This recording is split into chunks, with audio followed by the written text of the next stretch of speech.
You remember way back when, to like, gosh, early last month, when Comet Atlas hit the news, that it was going so fast and it was going to be so bright and its tail was so long and how fantastic that was. And then it exploded. It was destroyed and its debris is now floating through space. No one is telling us where. NASA is completely hush on it. JPL, everybody that should be talking about it and informing their citizens about where and what's going on with the debris field of Atlas, not a word. Then we have, at the southern end of the hemisphere, we have this beautiful Comet SWAN, and we're not hearing a peep about it. And that's just, the silence is so deafening. It is deafening. The silence is screaming at me. We should be hearing about this fantastic event that Comet SWAN is, because right now its observed magnitude is 5.3, so around 5 to 6 on a good night sky, the human eye should be able to discern a comet, and it's coming brighter and faster. Now here's the interesting thing, and this is where the Q really messes me up, because Comet Atlas is going to be at its closest point to the Earth May 13th. The Q says beware of May 13th. And the Q, as far as I know, was not aware of Comet SWAN, never talked about Comet SWAN in the months leading up to May 13th. But we have a coincidence of dates. Comet SWAN falls under this category of unpredictable comets. And I have not heard the term unpredictable comet until we had Oumuamua on the scene. Before that, comets were as predictable as the clock. And so this language that's been interjected in the last 3 years about unpredictable comets. It just is, it's not, it doesn't work for me. There's an issue here. Comet Atlas clearly did not disintegrate. It exploded, and there's a debris field going close to the Earth, and we have no data on that. We have Comet SWAN, whose observable brilliance right now is a magnitude of 5, and it's getting brighter, and this should be a news and noteworthy event. It's not. Now go to theskylive.com and track Comet SWAN. You're going to see that it's not following its predicted orbit. So it's not following its predicted orbit, it's not following its predicted magnitude, and it is ejecting massive amounts of hydrogen. This is not normal. Comets do not eject hydrogen. So these comets, yes, are not normal. And the explanations that we're not getting from anybody is unacceptable. And then tie this in with the bizarre fact that the UFOs are now acknowledged by the Pentagon. And even more bizarre, nobody's talking about it. Why isn't anybody giving this news the level of attention that it richly deserves? We have unknown spacecraft zooming throughout our planet, manned by people that are obviously not of this planet, and nobody cares. I mean, what can you do, right? But that, and it's going to be cloudy tomorrow. They both register on the same level. And not for me. There's got to be an event coming, because we have just so many signs happening. So that's what I'm going with. We have signs in the sky. We have observations that meet the criteria of many of the eschatologies of the very old, ancient, established religions. and just hang on for what's coming.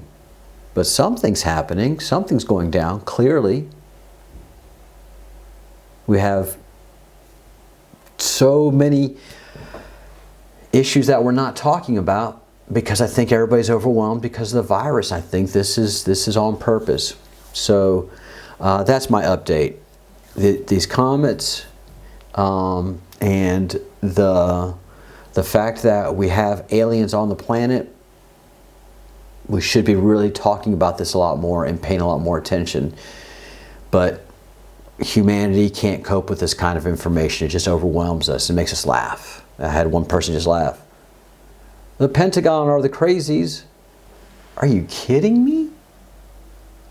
The Pentagon, filled with a bunch of 4-star, 3-star, 2-star, 1-star generals, very crotchety people, don't like change. And they're sure not going to acknowledge a UFO, much less a series of UFOs, unless there's something pushing them to do so, and there's nothing in our visible realm of the universe that we, as normal citizens, experience pushing the Pentagon to do a 180 on this very sensitive subject. So something has pushed the Pentagon to have a secret briefing with the Congress, and then once it got out, it was definitely a classified briefing. So it was classified, sensitive information discussed there. The president was briefed, and you know, if these three bodies, the Pentagon, the Statutory Congress, and the president have the ability to say no to this nonsensical, crazy news, they would. They didn't. They had to say, okay, aliens live on this planet. We have species that are not from this planet, on this planet, here and now. And then we have this great event with Comet SWAN occurring. And its closest approach to our planet that we know of is May 13th. So all of this correlates into so much. But certainly the fact that humanity is not reacting appropriately to the fact that the Pentagon is acknowledging what many people already knew, that we are not alone. I'm not sure what all this means. And finally, Planet 9, Nibiru, Planet 12, depending on whichever way you're coming at this from, there's this big giant planet that is supposed to be approaching the Earth, and we don't know where it is, what it is, or what's happening, and how. We don't have any word from NASA or JPL or anybody that should be telling us about these details, giving us the full details, because Hubble was looking at Atlas being destroyed, and we still just have 3 lousy pictures about that.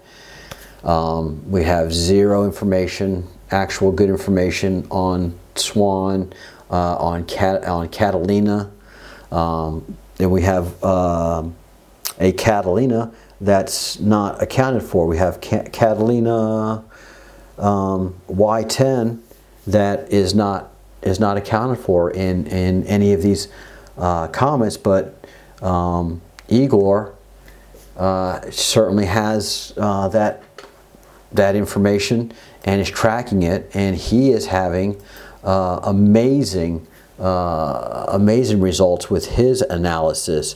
So if you haven't had a chance to go to Against the Grain, stop by his channel, look at his latest updates about Nibiru and a cloaked planet that is extremely close to our Earth, but is categorized as a Catalina comet. So that's weird. What the Pentagon has done is weird. What President Trump, in allowing him to be the UFO president, is just beyond bizarre. And again, this Comet SWAN, which is obviously under its own propulsion because it's not going at a trajectory that's projected by its mass and gravity. It's going at a speed that's unprecedented and unpredictable. And it's ejecting hydrogen. hydrogen. So that's got to be some kind of propulsion unit. Just all so bizarre. But Breadcrumbs Project is on it, and I'm following all the breadcrumbs, and I'm pulling them together and bringing them to you in a way that really makes sense with our spiritual life, on the religions that we practice, and the messages that we've been sent through time and space, the messages in the bottles, that is scripture, that is philosophy, that is eschatology, and that is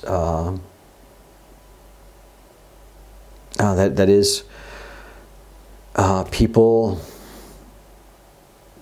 putting together a lot of these things and thinking for themselves and not allowing the government to cover up as much as they're covering, and grateful for those people in government that are allowing these drips of information to drip out so that we can be somewhat prepared for what is coming. But put the pieces together, follow the breadcrumbs, and these are legitimate breadcrumbs that I put before you. This is not a bunch of nonsense. We have the press releases of UFOs being acknowledged, and we have the information of SWAN that is not making any sense whatsoever. We have the information that we have from Comet Atlas, which is not making any sense. So obviously there's a lot being covered up, there's a lot being suppressed, there's a lot of information that is not being allowed to surface, and that is purposeful. You can just see it. You can see the hands of control, of not letting groups that normally do their job do their job. We're not getting any information from any of the telescopes, which should all be looking at this stuff and giving us oodles and oodles of data. They're not. And there's a reason that they're not. It isn't the virus. It's some huge hand of providence and control that is not allowing for these hundreds, if not thousands, of telescopes and all the satellites that we have in space to focus on these events. They're not focusing on them, and much less, if they are, they're not telling us about it. So here we are, guys. Same message. Do good things, think good thoughts, and say good things. Practice your religion daily, and start a good practice of meditation and focus. And you too may feel a lot of these things that many of us are already feeling. One more thing. My dreams have cleared up. My sleep has cleared up big time since the passing of was it asteroid 1998, and after that passed, I mean, my dreams, my sleep cycles, everything is right back to normal. I don't know what to make about that. But there's just a lot of influences happening that we can't explain, that's not being explained to us, and nobody is helping us, so we're on our own. Breadcrumbs Project is on the case. Peace, be peaceful, and just prepare for 2 months of insanity until we can get things under control, I hope.